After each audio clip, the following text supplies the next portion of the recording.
tardes, bienvenidos a su programa Desde tu Mirada, 6:05. Está sintonizando el 1040 de AM. También puedes escucharnos a través de la cadena cable Radio Network o bien a través de la página www.radiomujer.com.mx, en la cual estaremos en unos momentitos más ya conectados en la sala de chat. Únicamente tienes que entrar a la sala de Desde tu Mirada para que estés en contacto con nosotros. Otros medios de comunicación, los teléfonos en cabina 31 22 11 90, 36 47 18 83 y la línea nacional sin costo 01 800 727 54 20. También recuerda, tenemos el Twitter @Desde tu Mirada y el correo electrónico desde tu mirada @radiomujer.com.mx. ¿Qué tal, José Luis? ¿Cómo estás? Muy bien, Gabriela, ¿tú qué tal? Muy bien, aquí mitad de semana y tenemos un regalo para ustedes que nos están escuchando. Pueden participar comunicándose a través de cualquiera de nuestras vías y respondiendo la pregunta del día de hoy.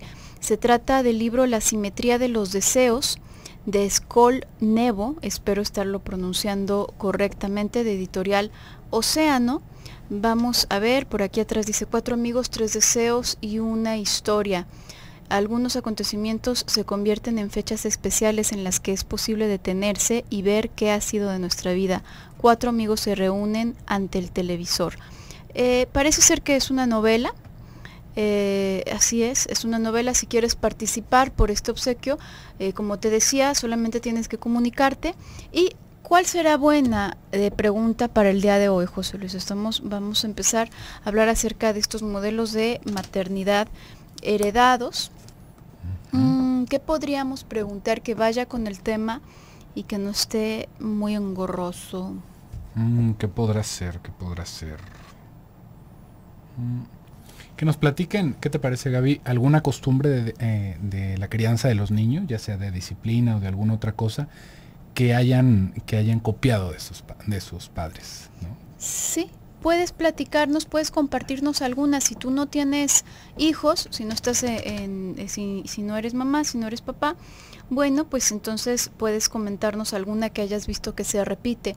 Y esto, si la has copiado, a lo mejor fue no intencionalmente, a lo mejor es algo que te rechoca, que no te gustaba que hicieran contigo de niño o de adolescente, y que aún así de pronto te sorprendes a ti mismo o a ti misma haciendo exactamente lo mismo. Compártenos esto, por favor, como pregunta del día de hoy, a través de cualquiera de las vías que te comuniques, y estarás participando para el obsequio. Y bueno, a propósito de estos modelos, cuando hablamos de heredado, aquí en este contexto y en el tema que estamos tocando el día de hoy, no nos estamos refiriendo a genéticamente, estamos tomando prestado el término de lo biológico, pero no nos estamos refiriendo genéticamente. No es algo que se transmita a través de los genes, la forma en la que vas a ser madre o en la que vas a ser padre o en la que vas a ser cualquier otra cosa en tu vida. Esto se aprende. Decimos heredado, entre comillas, en el sentido de que va corriendo de forma transgeneracional. Es decir, que se puede sorprender una mujer a sí misma haciendo las mismas cosas, viviendo los mismos miedos que en determinado momento tenía su madre acerca de lo que, hacia dónde ella saliera, lo que hiciera o cómo era con sus hermanos, si tenía preferencias, por ejemplo, con algunos hermanos, y de pronto ella sorprenderse en este mismo papel. Otras cosas son más a conciencia y con toda la convicción de seguir los pasos cuando se admira alguno de los aspectos de el maternaje de tu propia madre, ¿no? Pero nos estamos refiriendo a esto. No significa que sea un factor genético, y creo que es muy importante aclarar esto antes de despegar cualquier cosa. ¿Y por qué es que los tomamos, a final de cuentas? Los tomamos de estos modelos de nuestros propios padres, en este caso de la madre, porque son estos nuestros primeros objetos de identificación. La identificación que tiene una mujer, la identidad que tiene una mujer como mujer, y si es que se da el caso en el futuro como madre está estrechamente ligado a las identificaciones que tuvo con su propia madre.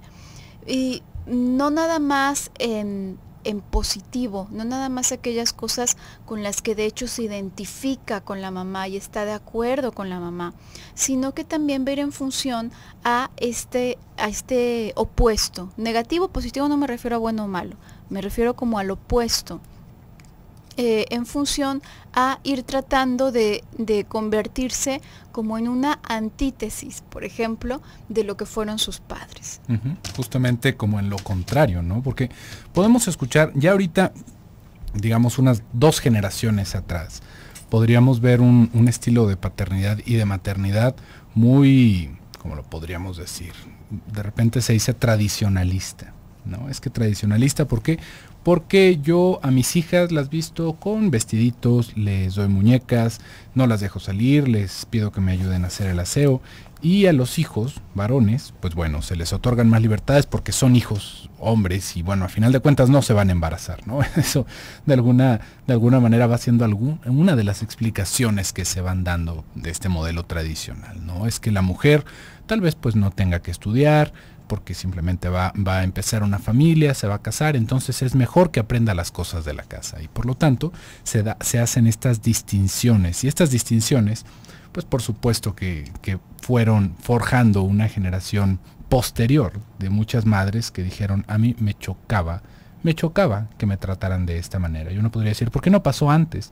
Nos vamos a dar cuenta de que en ese cambio de generación entraron muchas nuevas cosas a nuestra cultura. Entró toda una era de la información, digamos, ya con esta parte de estar globalizados con el internet, de empezar a tener otro tipo de puntos de vista, ya desde lo más simple que puede ser la televisión por cable, por ejemplo, ¿no? De cómo se van aprendiendo nuevos modelos, de cómo se van haciendo nuevas identificaciones y cómo van cambiando las cosas desde la moda en la música, tantas cosas realmente.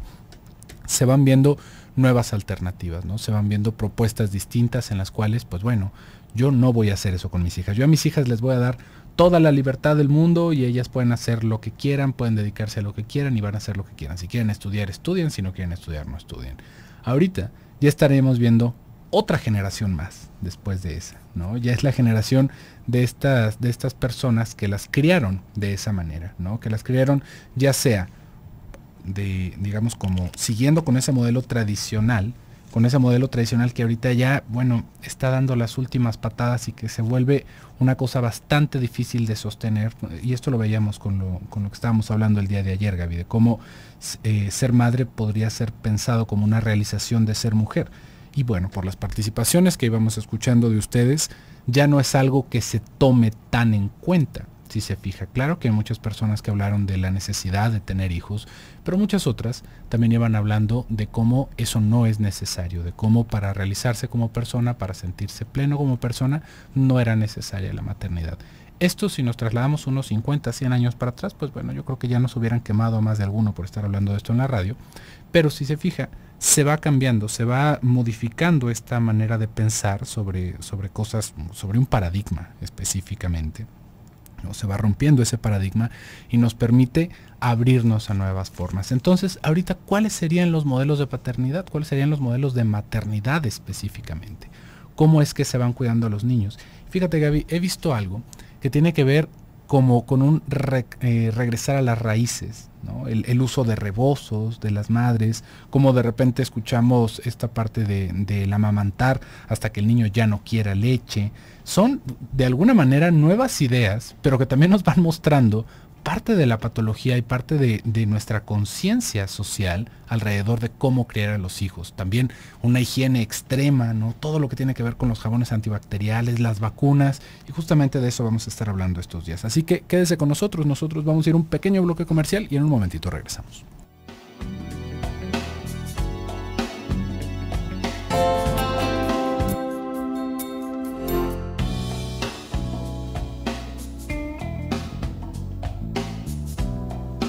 Estamos de regreso en su programa Desde tu Mirada y le recuerdo, tenemos un obsequio el día de hoy. Se llama La Simetría de los Deseos, es una novela de Eshkol Nevo de Editorial Océano. Si usted quiere participar, simplemente mándenos la respuesta a la pregunta del día de hoy.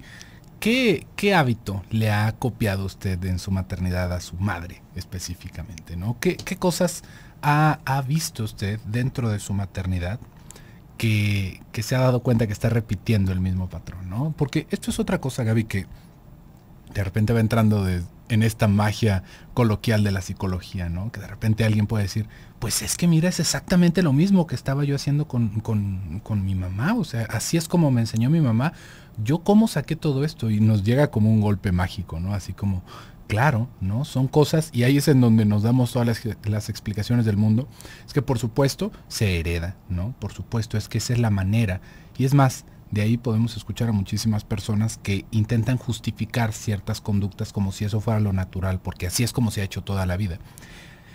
Y déjeme le digo que no va tanto por ahí este asunto, ¿no? Ahí tendríamos que pensar un poquito en esa compulsión a la repetición, en cómo nosotros, si estamos educando a nuestros hijos de la misma manera que nos educaron a nosotros, no tiene que ver con que haya algo mágico de la psicología y esta repetición, sino con que nosotros estamos persiguiendo el mismo deseo que nuestros padres. ¿Por qué? Porque de alguna manera fuimos educados también para esto. Fuimos educados, y no solamente eso, sino que es muy posible que no nos hayamos podido despegar de esa misma idea, que nos hayamos quedado con una identificación arcaica de cómo se debe de vivir, de que si a mí me trataron de esa manera, pues bueno, tal vez si a mí me golpeaban, ahora a mí me toca ser el torturador. Ahora yo voy a golpear a los niños porque bueno, así es como me educaron a mí, y por lo tanto pues yo creo que está bien, pero no nos damos cuenta de que realmente ahí lo que está fungiendo como un factor determinante es la satisfacción que obtenemos de hacer estas cosas. Y uno puede decir, ¿cómo satisfacción de golpear a los niños? Sí, satisfacción de golpear a los niños.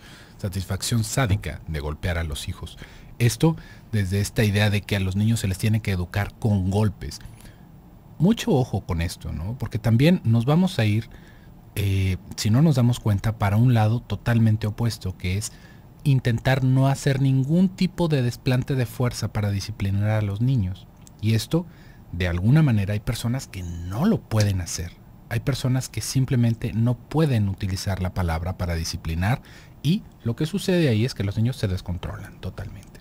¿Qué pasa con darle una nalgada a un niño, por ejemplo? ¿Eso está mal? No, habrá personas que digan, eso está pésimo porque a los niños no se les debe golpear, porque es algo que los intimida y lo demás. Y podríamos estar de acuerdo con muchos de esos puntos. Pero ¿qué tal si el niño se iba a cruzar la calle, por ejemplo? O si el niño le falta el respeto a alguno de los adultos que está cerca. ¿Qué vamos a hacer en ese momento? Definitivamente que darle una nalgada no va a tener el mismo resultado que si le explicamos. Pero si el niño ya llegó a cierto punto como para tomar medidas al respecto de eso, ahí tendríamos que pensar qué tanto nos va a funcionar darle una nalgada al niño, por este asunto de cómo a los niños también se escucha, ¿no? La letra con sangre entra, ¿no? Hay que educarse de esa manera. Realmente, dentro de la psicología podemos ver que hay una respuesta mucho más favorable si nosotros vamos ligando, ¿no? Si nos regresamos a este asunto de condicionamiento, ¿no? Para hablar de las nalgadas y de las recompensas específicamente, es mucho más fácil y más duradero educar a través de estímulos positivos que de estímulos negativos. Esto pensando con los golpes o con los castigos. Ahí hay un aprendizaje distinto, y si esto lo pasamos más adelante a un asunto un poco más sobre el inconsciente, nos vamos a dar cuenta que digamos como la huella del afecto hace la educación. Realmente la manera en cómo podemos educar a los hijos de una forma afectuosa genera muchísimos más vínculos de confianza y una educación más duradera que si los niños nos ven con miedo. Si los niños nos ven con miedo, es muy posible que nosotros lo único que estemos haciendo es una estructura sumamente endeble, en donde solamente si me ven hay un castigo. No estamos hablando de lo que estaría bien o lo que está mal. Cómo estamos formando una moral o una ética en este niño. Estamos enseñándole que si yo me doy cuenta de sus cosas, si yo me doy cuenta de sus travesuras, entonces va a haber un castigo. Y que por lo tanto, si no lo veo, si no me doy cuenta, pues no va a haber un castigo. Si educamos alrededor del afecto, por ejemplo, de poder empatizar con lo que le está pasando al niño, y que el niño también empatice con nosotros. ¿Por qué a las personas no se les golpea? Porque duele, porque me lastimas. Porque a las personas se les debe de guardar cierto respeto. porque son mayores, porque estamos aquí para cuidarte, y así como nosotros te estamos cuidando, tú también debes de respetarnos. Ese tipo de cosas se tienen que enseñar desde muy pequeñitos, y realmente ahí es en donde nos vamos a ver en un apuro. ¿Por qué? Porque cambiar este estilo de crianza no es algo nada fácil. No es algo que se pueda obtener simplemente por escuchar la conversación o por escuchar el tip o por leer el libro solamente. Es algo que tiene que venir desde nuestra propia personalidad, porque eso es lo que le estamos explicando al niño con nuestros actos. Y en verdad hay, también está la parte como de esta practicidad, entre comillas, podría decirlo, a propósito de el poder educar a alguien. ¿Qué quiero decir con esto? Una persona también puede llegar de pronto a sus límites en una situación que le rebasa, ¿no? Vamos a pensar en una mamá que a lo mejor no es que ha heredado o que tiene la convicción de hacer las mismas cosas que hizo su madre con ella. Vamos a pensar en los golpes, ¿no? Como ya ibas hablando tú de esto, José Luis. A lo mejor no está esa parte, y sin embargo se ve de pronto en una situación totalmente rebasada. Y es que pasa algo. Los niños tienen todavía este mecanismo primitivo para pedir cosas que tienen los animalitos inferiores, y es de llevar a las personas al punto del hartazgo. Es este timbre en el llanto, de repente, es un timbre que es imposible de evadir, es imposible ignorar el llanto de un bebé. Bueno, me ha sorprendido, muchísimas mamás me han sorprendido en restaurantes que de verdad pueden seguir platicando y haciendo cosas, etcétera, mientras están verdaderamente inquietando con la desatención a su criaturita, a todo el lugar. Pero bueno, vamos a pensar dentro de lo más saludable, ¿sí? Que este llanto puede llegar a llevar a la mamá a una buena cantidad de estrés, más aún cuando no sabe qué es lo que quiere, porque los primeros intentos, cuando la mamá está preocupada por ese niño, es ver qué necesita, te pasó algo, te pegaste, necesitas algo, y si esto continúa y continúa y continúa, en verdad que se requiere tener una gran paz para poder mantener la calma y calmar además al pequeñito. Y si esto lo sumamos al hecho de que a lo mejor está haciendo malabares con muchas más cosas a la vez, esta mujer, no nada más está haciendo cargo de ese niño, sino a lo mejor vamos a pensar, imagínate que tuvo trillizos la mujer, o que fue una situación por el estilo. Se va incrementando, y los recursos que tenemos para lidiar con esta relación y con este maternaje, digamos, las herramientas nos van quedando cortas, y entonces se va recurriendo a las que podamos, ¿no? Ya intenté explicarle, no funciona, ya intenté, y nos vamos más y más atrás hasta que podemos llegar a un punto, puede llegar de pronto la mamá al punto de gritar y soltar una nalgada, por ejemplo. No significa que esta mamá sea la mamá golpeadora que constantemente recurre a... No, por eso digo, también está el aspecto práctico de entender el contexto, no nada más histórico, no nada más pensar, por ejemplo, es que se llenó de hijos la señora, bueno, ¿y por qué se llenó de hijos? Ahí habría que entender por qué hizo eso, que también es parte de lo que puede estar arrastrando de su propia madre, ¿no? Cómo estaba esta imagen de la mujer de la madre, constantemente embarazada y cargando un bebito siempre, ¿no? Pasa un hermano, otro hermano y es lo mismo. Habría que cuestionarnos entonces por qué se está dando esa condición, como no brincarnos únicamente a qué está haciendo en este momento, sino poder ver cuál es el contexto, qué lo está provocando, y en ese contexto nosotros ¿Qué tuvimos que ver? No para culparnos, sino para entender qué es lo que está pasando. Vamos a ir a un pequeño corte. Te recuerdo, estamos obsequiando un libro. Regresamos.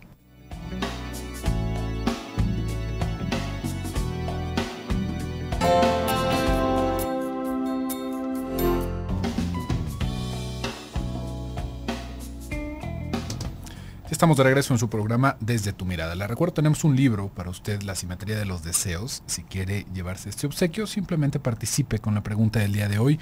¿Qué cosa le ha heredado su madre en respecto a la crianza de sus hijos? Ya con eso está participando. Estamos en el Twitter, en @desdetumirada, en el chat, que es estamos en www.radiomujer.com.mx, en la sala de chat de Desde tu Mirada. Y también si nos quiere mandar un correíto, le recuerdo, tenemos nuestro contacto en desdetumirada@radiomujer.com.mx. Y continuando con este tema de los modelos de maternidad heredados, le estaba hablando en el bloque anterior que lo que se hereda, este asunto de repetir los mismos modelos, se acaba repitiendo. ¿Por qué? Porque es una vía conocida para obtener satisfacción. Esta es una vía ya recorrida para obtener una satisfacción de nuestros deseos. Y justamente ahí esto es que se va moviendo en el inconsciente. Nosotros aprendemos cómo hacer algo. Imagínese usted cómo se abrocha las agujetas, por decir algo así, simple. Seguramente si lo piensa conscientemente no se acuerda. Simplemente agarra sus agujetas y las hace. Y si se pone a hacer en algún momento el ejercicio de ponerle atención a cómo se abrochan sus agujetas, es muy posible que otra vez vuelva a hacer este movimiento de que una orejita de conejo, otra orejita de conejo, porque así fue como lo aprendimos cuando éramos niños. O se te olvida, ¿no? O se te olvida, pero hacemos orejitas, ¿no? Orejitas. Ya, orejas con las agujetas a nuestros 30, 40, 50, 60 años que tengamos, ¿no? Haciendo orejitas para hacer nuestras agujetas. Y es que esto es el modelo como lo aprendimos. Por supuesto que esto es un reduccionismo medio babas, le voy a ser sincero, pero nos da un poco de luz para saber cómo es que se repiten este tipo de cosas, cómo es que hacemos las mismas cosas toda la vida, como las aprendimos cuando éramos pequeños. ¿Por qué? Porque esta ha sido la manera correcta de hacerlo. Esta ha sido la manera práctica para nosotros de hacerlo. Si usted ahorita se quiere acordar cómo despejar una ecuación, por ejemplo, seguro no se acuerda. Seguro no se acuerda. ¿Por qué? Porque fue algo que se aprendió, se vio en el momento, pudimos presentar un examen, nos ayudó para aprender otras cosas, pero es un conocimiento que quedó relegado. Si ahorita lo vuelve a tomar su libro de matemáticas, seguramente se va a acordar con el tiempo y no se le va a hacer tan difícil como cuando lo aprendió. Pero es un conocimiento que queda relegado cuando nosotros estamos repitiendo las cosas una y otra vez, así como abrocharnos las agujetas. Esto va generando una vía de satisfacción, ¿no? Porque nos haga sentir satisfacción abrocharnos las agujetas, pero esto nos sirve como una idea que nos puede mostrar en paralelo por qué es que de repente golpeamos a los niños, o por qué les gritamos, o por qué chantajeamos a las personas. ¿Por qué? Porque en algún momento así se hizo, así se aprendió, eso es lo que nosotros vimos, así fue nuestro trato, y por lo tanto sabemos que es útil, sabemos que es efectivo, y nosotros nos modelamos alrededor de esto. Hay personas que, debido a las circunstancias, van obteniendo una conciencia moral más poderosa y pueden decir, esto de chantajear, pues claro que es muy efectivo, pero eso está mal, me acababa haciendo sentir basura cuando me educaban de esta manera, porque yo tenía muchísimo miedo de que mis padres se fueran a morir y yo no les diera el gusto de haber terminado mi escuela. Era horrible, toda la secundaria pasé con el miedo de que se fueran a morir al día siguiente y no podía haber una mala calificación, porque bueno, ya sentía yo que les estaba faltando el respeto. Eso de educar con el chantaje, definitivamente no, yo no voy a hacer eso, y ahí se puede hacer un parteaguas, ¿sí ve? Vamos muy cerca de la otra línea, porque así fue como lo vimos y así fue como lo vivimos. Pero ahí hay una referencia en nuestra empatía y en nuestra conciencia moral desarrollada posteriormente de nuestra infancia, que nos permite hacer ahí una diferencia. Yo no voy a hacer eso. No voy a hacer eso porque me dolió que me lo hicieran a mí. Los golpes, hay muchas personas que pueden decir, bueno, pues sí, pues claro que me dolía, pero yo no, si no hubiera entendido, ¿no? Si no me hubieran golpeado, yo no hubiera entendido. Y fíjese cómo ahí vemos un super yo, una conciencia moral más pequeñita, precaria, en el cual, imagínese, y todavía decirlo ahorita, es que si no me hubieran golpeado no hubiera podido, ¿no? Tal vez hubiéramos dicho, bueno, pues es que si era muy desordenado, pero creo que hay maneras distintas de hacerlo, ¿no? Tal vez si me hubieran escuchado un poquito más, tal vez si me hubieran puesto un poco más de atención, no hubieran dado de ociosa haciéndole la vida imposible a los demás. Pero nos quedamos con esta idea, es que si a mí no me hubieran golpeado, yo no hubiera aprendido, yo no hubiera hecho lo que me decían, yo no hubiera acabado la escuela, y por lo tanto se repite. Porque ahí no hubo un punto de referencia de decir, está mal que me golpeen. No es que se nos hayan olvidado los moretones que nos dejaron, ni los maltratos, pero no se alcanza a sobrellevar una alternativa viable a todo esto. ¿Por qué? Porque seguramente no hubieron muchos más elementos para educarnos, ¿no? Este tipo de cosas se van adquiriendo en la infancia, pero acuérdese que nosotros nunca terminamos de desarrollarnos, siempre vamos adquiriendo cosas nuevas, pero el asunto de la empatía es algo que sí tendríamos que pensar que se va formando desde muy pequeñitos. Y podemos tener la idea, pero no empatizamos y simplemente no hacemos.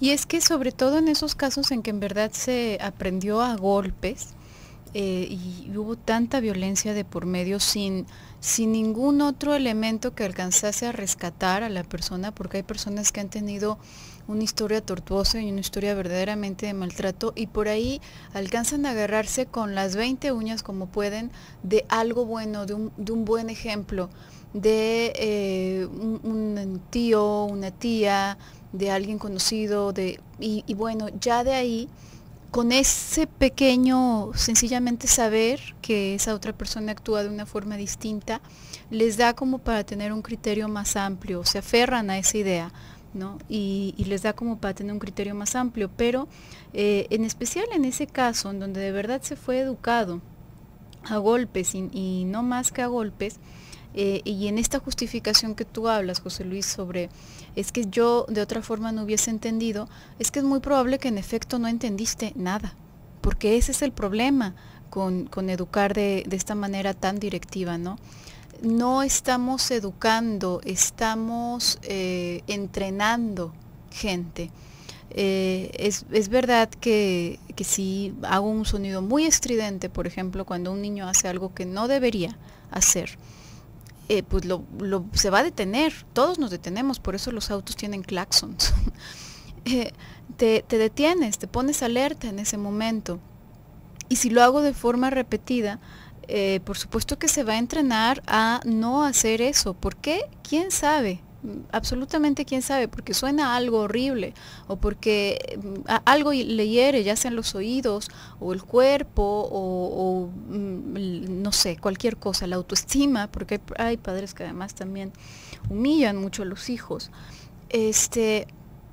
pero no queda nada claro. Esa es la gran diferencia en poder explicarle a la persona que no debe hacer determinada cosa, por qué no debe hacer determinada cosa. Pero ¿cómo le voy a explicar a alguien algo que yo no entiendo?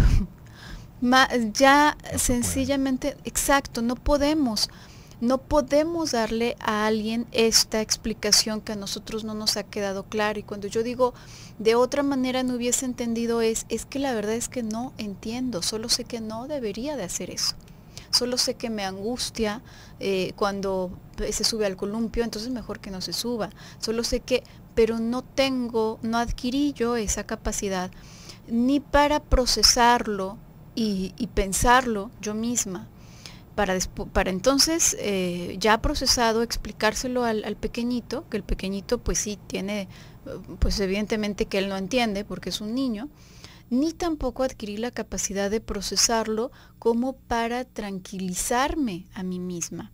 Y el resultado de eso es que cualquier cosa inapropiada o peligrosa que haga el hijo o la hija va a caerte a flor de piel, va a caerte de una forma muy estridente, y entonces es cuando vienen estas reacciones exaltadas, ¿no? Estas reacciones tan desmedidas.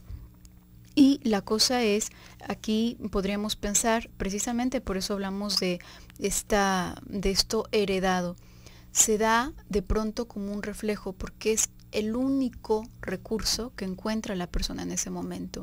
Y alrededor de los golpes también hay otro aspecto muy interesante.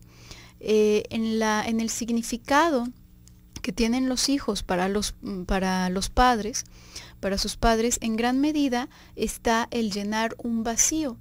Y en muchos sentidos es llenar el vacío que dejó el hecho de saber que no son una con su propia madre. A propósito de la identificación con la mamá, la primer frustración, una de las primeras frustraciones en nuestra vida, es darnos cuenta que no somos uno con la mamá, que la mamá es un otro independiente que puede amarnos o no, y que puede cuidarnos o no, y que nuestra vida depende de ella. Y esta frustración es una con la que vivimos a lo largo de nuestras vidas. Muchas veces, cuando se tiene un hijo, se trata de llenar ese hueco y a veces también de vengarse de la mamá en la carnita del hijo. Vamos a ir a un pequeño corte y regresamos.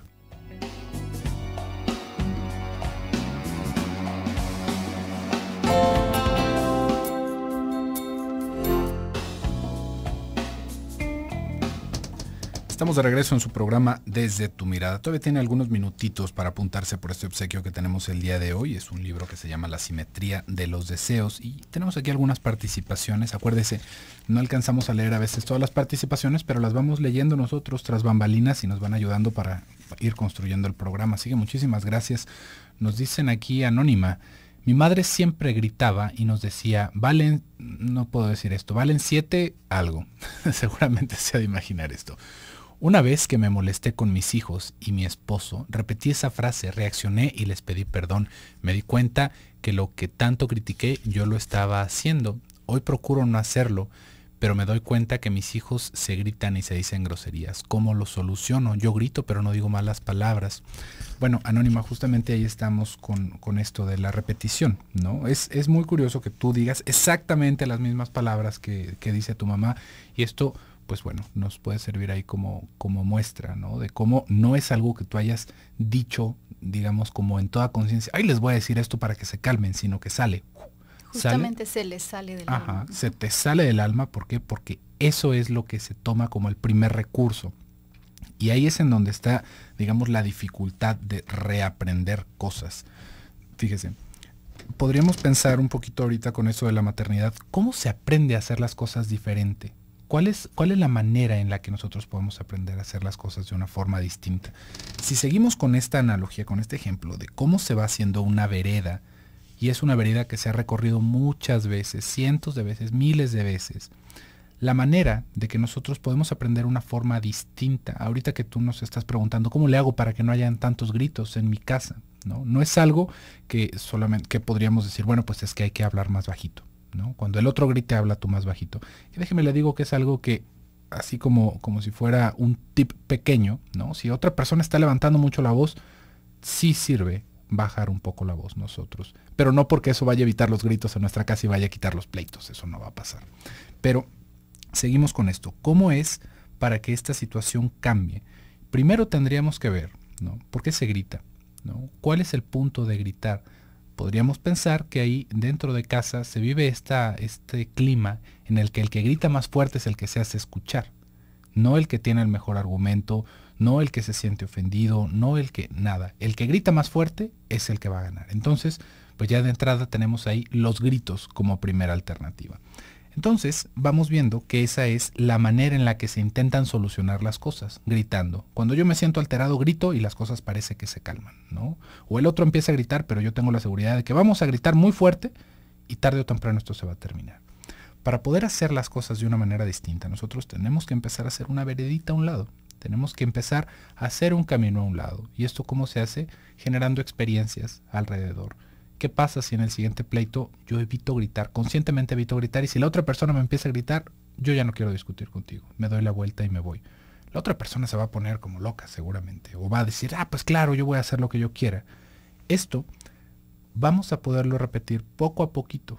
No lo tome como un tip, por favor, no vaya a llegar a su casa y empezar a hacer esto. Solamente le estoy poniendo un ejemplo de cómo se aprenden cosas nuevas. De ahí en adelante nosotros conscientemente nos vamos a tener que ir por ese caminito. Conscientemente vamos a tener que hacer una decisión, pero para poder hacer esa decisión y que tenga un peso en lo inconsciente, debemos de obtener resultados de lo que está sucediendo. Tenemos que tener una convicción de que lo que estamos haciendo ahora, en contraste de lo que estábamos haciendo antes, está mejor. Eso va a generar poco a poco una veredita alterna a lo que estamos haciendo. Hay que entender que la primera vereda siempre va a estar ahí. Esa primera vereda se va a elegir sin que nosotros tengamos mucho que decir al respecto. Cuando nuestros niveles de estrés, cuando nosotros estemos sumamente alterados, no vamos a decir, seguramente me voy para atrás. No, va a pasar esto que está sucediendo acá, Anónima. Se hace el grito. ¿Por qué? Porque es nuestra primera elección. Pero no quiere decir que ya estamos condenados a hacer las cosas así siempre. Mientras nosotros vayamos generando nuevas alternativas, nuevas vías, esto se va a ir fortaleciendo. Vamos a ir aprendiendo maneras distintas. Y no quiere decir que lo vamos a hacer a chaleco, lo vamos a hacer a fuerza para cambiar nuestro comportamiento, para programarnos de una forma distinta. No, por eso es que te decía, primero tendríamos que pensar por qué se está gritando en esa casa. ¿Sí ves? Porque igual y tú haces esta idea, yo ya no voy a gritar, me doy la vuelta y las cosas van a seguir igual en casa. ¿Por qué? Porque todos siguen gritando. Entonces tú vas a decir, esto no sirve de nada y se va a dejar de hacer. Sí, y bueno, por lo que nos compartes, Anónima, tu madre suena una persona violenta, ¿no? Y tú también hablas de muchos gritos, tú gritas, tus hijos gritan, etcétera. Entonces, también ahí hay una parte importante. Nosotros hacemos las cosas. Hay ocasiones en las que se tiene tan contenida la ira que ante la menor provocación, ¡paz!, la persona estalla y empieza a gritar y empieza a recordar, sí, como aquella vez que tú y hace tanta, y se va como hilo de media. Y aquí la situación es que no está reaccionando ante este suceso actual, hacia ese, por ejemplo, que al niño se le cae el vaso o entra con los tenis sucios. Y no estamos en realidad reaccionando a eso, sino que es como encontramos esta posibilidad de escape de toda esa ira que ya nos surgía desahogar, que ya nos surgía gritar. Y hay muchas familias en que en que se gritan todos ellos, ¿no? Entonces uno empieza a gritar y va el otro también a gritar y así sucesivamente. Es como la oportunidad de desahogo, ¿no? Ahora mismo que estás gritando, entonces ahora mismo grito yo, ahora mismo me desahogo yo. La verdad de las cosas es que ahí están todos como desbordados, ¿no? Todos están desbordándose. Y esta posibilidad de mantener la calma es como lo que decía hace un momentito, ¿no? ¿Cómo voy a explicarle a mi hijo algo que yo no sé? Pues evidentemente que no se lo voy a explicar. Entonces, si yo sé que no se debe de hacer, quién sabe por qué, y si lo haces te golpeo, pues entonces eso es lo único que me quedó. De la misma manera, si tú tienes una buena cantidad de ira contenida, que no se me haría raro porque lo que hablas de tu mamá es muy violento, como para decirlo a un hijo, entonces, y esta ira se queda nada más ahí arrumbada, sin tener una comprensión, sin que se logre tejer algo con ella, sino que queda nada más así como hecha bolas, entonces va a estar constantemente como una piedrita en el zapato. Y se va a ir aumentando y aumentando hasta que llegue algún momento de poder escupirlo, de poder vomitarlo, y luego continúa.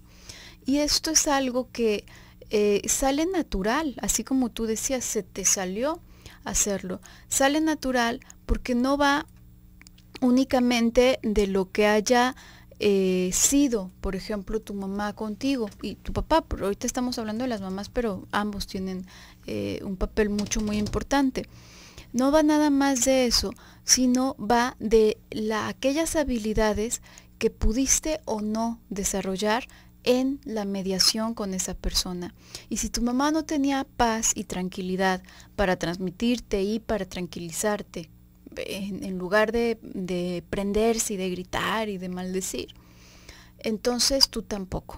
Entonces a ti también te va a costar. Si no, tampoco, porque como decía hace un momento, te pudiste haber agarrado de alguna otra figura para identificarte, es probable que te cueste mucho trabajo. Y ojo con esto de atacar los síntomas, porque el hecho de que tú no digas malas palabras, te aseguro que te aguantas de decir malas palabras.